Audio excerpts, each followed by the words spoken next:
Mess कर्मचारियों के दुर्व्यवहार से क्षुब्ध बीएचयू न्यू पीएचडी हॉस्टल की छात्राएं भीषण ठंड और गलन के बावजूद बीती रात 9 बजे से पूरी रात कुलपति आवास के सामने धरने पर बैठी रहीं। मंगलवार की दोपहर तक छात्राएं नारेबाजी करते हुए कुलपति से वार्ता के लिए अड़ी रहीं।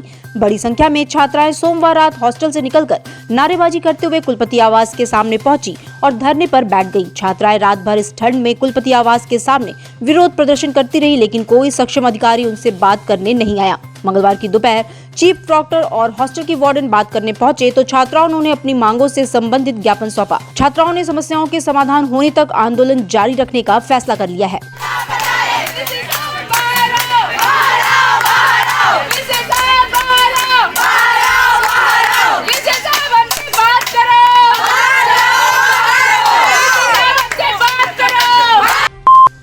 चौबेपुर थाना क्षेत्र के कादीपुर रेलवे क्रॉसिंग के पास मंगलवार को संदिग्ध परिस्थिति में एक व्यक्ति की खंबे के सहारे बंधी शव मिलने से सनसनी फैल गई। आसपास के लोगों की सूचना पर पुलिस मौके पर पहुंची। जिस स्थान पर खंबे से बंधी उसकी लाश मिली है वो कादीपुर रेलवे क्रॉसिंग से सारनाथ की तरफ करीब 1 किलोमीटर की दूरी पर है। उसके गर्दन में फंदा लगा हुआ है और वो बैठने की मुद्रा में था। वो चाहता तो अपनी जान बचा सकता था। इस घटना को लेकर तरह तरह की चर्चा है। पुलिस शव की शिनाख्त कराने का प्रयास कर रही है। चौबेपुर थाना क्षेत्र के चंद्रावती पेट्रोल पंप के पास सोमवार की रात 11 बजे कार और ट्रैक्टर की टक्कर में रेस्टोरेंट संचालक अमरेंद्र सिंह आजाद की मौत हो गई। अमरेंद्र सिंह गाजीपुर जिले के खानपुर थाना क्षेत्र के अमेदा गांव के निवासी थे। सूचना पर पहुंची पुलिस ने शव को कब्जे में लेकर पोस्टमार्टम के लिए भेज दिया है। दुर्घटना की सूचना पर परिजन मौके पर पहुंच गए थे। बताया जाता है कि रात में वो घर जा रहे थे। इसी दौरान पेट्रोल पंप के पास कार ट्रैक्टर ट्रॉली से जा टकराई। कुछ लोगों का कहना था कि कोहरे के कारण हादसा हुआ है। पुलिस मामले की जांच कर रही है। पुलिस उपायुक्त गोमती जोन विक्रांत वीर ने मंगलवार को 5 दरोगाओं के कार्यक्षेत्र में परिवर्तन किया है। इसमें फूलपुर थाने के बाबतपुर चौकी प्रभारी अभिषेक कुमार राय को रामेश्वर चौकी प्रभारी व चौकी प्रभारी रामेश्वर मोहित वर्मा को बड़ागांव थाने की साधोगंज चौकी का प्रभारी बनाया है। इसके अलावा उन्होंने फूलपुर थाने पर तैनात दरोगा अजय यादव को बाबतपुर चौकी प्रभारी नियुक्त किया है। गोमती जोन कार्यालय में तैनात एसआई धर्मेंद्र शुक्ला को राजा तालाब थाने पर और संग्राम सिंह यादव को मिर्जा मुराद थाने पर तैनात किया गया है। महात्मा गांधी काशी विद्यापीठ छात्र संघ भवन पर ताला बंद किए जाने के खिलाफ मंगलवार को छात्र नेता भड़क गए।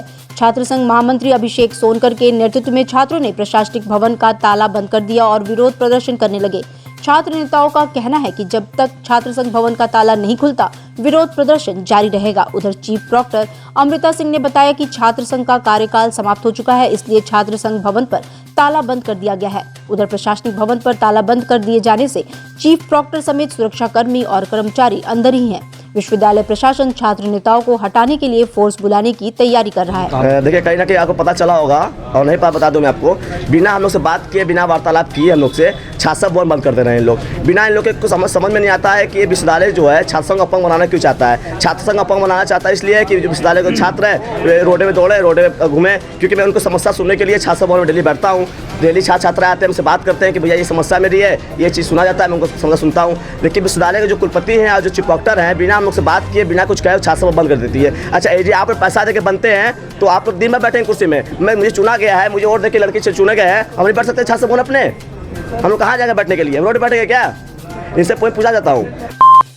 काशी हिंदू विश्वविद्यालय दुनिया भर से छात्रों और विद्वानों को आकर्षित करता रहा है। विश्वविद्यालय प्राचीन भारतीय ज्ञान और चिकित्सा प्रणालियों से लेकर आधुनिक विज्ञान, मानविकी, कला और संस्कृति, नवीन चिकित्सा अध्ययन सहित विभिन्न विषयों में शिक्षा और अनुसंधान प्रदान करता है, जिसके चलते बीएचयू विदेशी छात्रों के बीच भी अत्यंत लोकप्रिय है। अंतर्राष्ट्रीय छात्रों के नामांकन की बढ़ती संख्या इसका प्रमाण है। शैक्षणिक वर्ष 2022-23 के दौरान जनवरी के पहले सप्ताह तक काशी हिंदू विश्वविद्यालय में 267 अंतर्राष्ट्रीय विद्यार्थियों ने नामांकन किया है।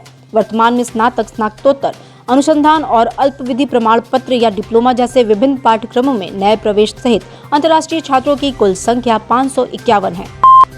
सारनाथ से रिंग रोड तक 4 लेन सड़क बनाई जाएगी। सारनाथ में पर्यटन को बढ़ावा देने और बौद्ध सर्किट से जोड़ने के लिए एलिवेटेड रोड बनाने की योजना है। दरअसल रास्ते में जलभराव यानी ताल होने के कारण ये निर्णय लिया गया है। 4 लेन सड़क में रेलवे ओवरब्रिज बनाया जाएगा ताकि आवागमन बाधित न होने पाए। भगवान बुद्ध की प्रथम उपदेश स्थली सारनाथ में हजारों की संख्या में देशी विदेशी पर्यटक आते हैं। यहाँ पुरातात्विक अवशेषों का अवलोकन करने के साथ ही भगवान बुद्ध के दर्शन करते हैं। सारनाथ में चीन, Tibet, Japan, Cambodia, Korea, Vietnam आदि देशों के मंदिर भी हैं।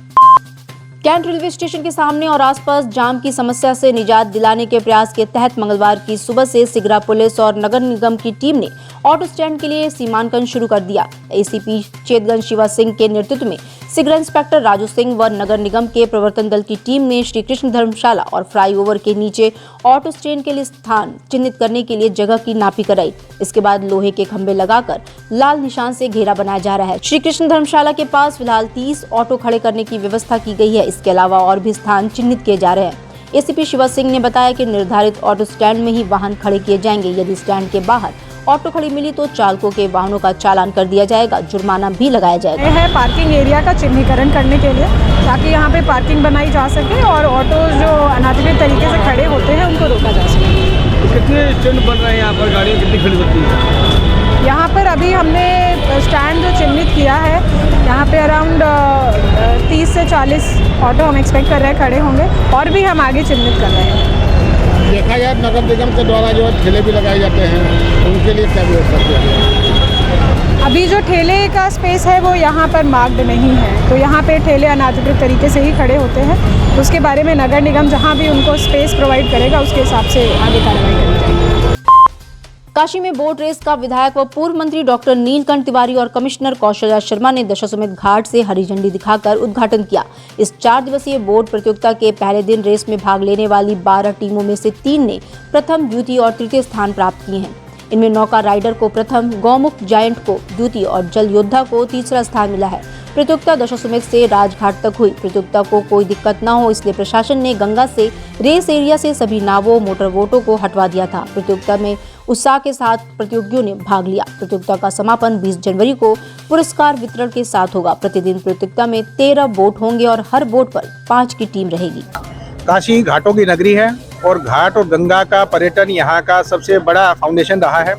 उसी को और ज्यादा प्रचारित करने के लिए माननीय प्रधानमंत्री जी के निर्देश में ये प्रयास किया जा रहा है। आज यहाँ बोट रेस को रवाना किया गया है, जिसमें लोकल नाविकों की लोकल टीम बनाई गई है और लोकल टीम के वजह से ही उन लोगों को आज यहाँ अलग अलग टीमों में बांट के बोट रेस का आयोजन करवाया जा रहा है। इसी तरह बलून फेस्टिवल का आयोजन किया जा रहा है, जो बलून पूरे घाटों में से उड़ते हुए शहर को एक दिशा से दूसरी दिशा में जाएंगे। ज्यादा से ज्यादा घाटों का प्रचार हो, ज्यादा से ज्यादा टूरिस्ट यहाँ अट्रैक्ट हो, ऐसा प्रयास किया जा रहा है। और अब ये जब 4 दिन के इवेंट हो जाएंगे, उसके बाद इनको अक्टूबर से लंबे टर्म के लिए भी प्रतिष्ठित करने का यहाँ पे योजना बन रही है। आने वाले 1-2 महीनों में आपको वो विकास भी देखने को मिलेगा, जब विभिन्न स्मार्ट सिटी या मीडिया के माध्यम से हम लोग इसको इंस्टीट्यूशनलाइज कराने की कोशिश करेंगे। और 6 महीने का बलून फेस्टिवल या 1-2 हफ्ते की बोट रेस उनको पूरे के पूरे वाराणसी के कैलेंडर में स्थापित कर देंगे। ये नाविकों को बढ़ावा देने के लिए, लोकल टैलेंट को खोज करने के लिए और लोकल नौका को और ज्यादा प्रसारित करने के लिए। काशी में मंगलवार की सुबह हॉट एयर बैलून फेस्टिवल की शुरुआत हुई। सीएचएस ग्राउंड से एक साथ आधा दर्जन से अधिक गुब्बारे हवा में उड़ाए गए। एयर बैलून आसपास की ऊंचाइयों से पर्यटकों को काशी की सैर कराएंगे। आयोजन से जुड़े अधिकारियों ने बताया कि पहले दिन सीएचएस ग्राउंड से 10 बैलून उड़ाए गए। 4 दिन का आयोजन एसीओ डेलीगेशन के मद्देनजर कराया जा रहा है। इसके अलावा शाम को कल्चरल इवेंट होगा। डोमरी में भी आयोजन होगा। बताया कि balloon pilot 5 UK, 1 US, 1 Canada, Indian व स्पेन के हैं। कुल 10 पायलट बाहर के हैं। एक बैलून 14 सीटर, एक 10 सीटर, 2 सीटर, 3 सीटर है। कुल 30 लोगों को लेकर उड़ने की क्षमता है। फिलहाल हॉट एयर बैलून को आम पब्लिक के लिए नहीं रखा गया है।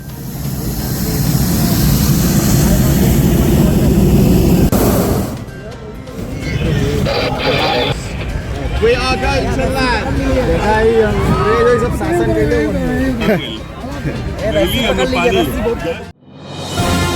डिजिटल इंडिया का digital new platform live VNS पिछले 7 वर्षों से बनारस की सेवा में। पाइए बनारस के कोने कोने की खबर निष्पक्षता के साथ। लाइव वीएनएस से बनारस की ताज़ा तरीन खबरों के लिए प्ले स्टोर से डाउनलोड कीजिए लाइव वीएनएस ऐप या फॉलो कीजिए लाइव वीएनएस को सोशल मीडिया पर।